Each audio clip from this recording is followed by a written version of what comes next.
Okay, so I've been seeing a lot of comments like this on this one particular video, and I was going to just ignore them and like not respond at all, but this one stood out to me a little bit more than any of the other ones.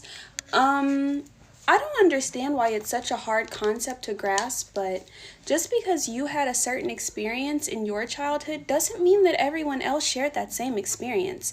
For me, I was born in California.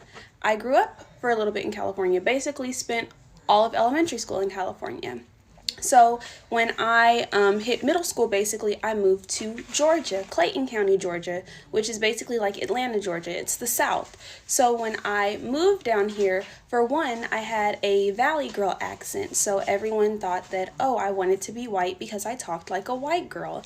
And then I was coming from a school where we had to wear like uniform store uniform clothes, like the plaid, like true uniform clothes. So when I moved here, we did have uniform, but it was more so like if you wear a white button down from Forever 21, like that's fine as long as it's a white button down shirt, or khaki pants from Charlotte Russe as long as they're khaki pants. Like it was just a bit of a different vibe. So I was accused of wanting to be white because I was still wearing my real uniform clothes, like button downs from the uniform store, like all of that. I was accused of wanting to be white and preppy and act like I was at a private school, like just stupid, typical middle school kid type stuff. So I, being a kid who couldn't control like the way I spoke or where my parents shopped for my clothes, I was like, okay, let me not make it worse and have these people think, oh, I want to be white, I'm stuck up, by wearing a bunch of pink, which they also accused me of, like, oh, I bet your favorite color is pink, and I bet that you just like playing dress up in the mirror like a white girl.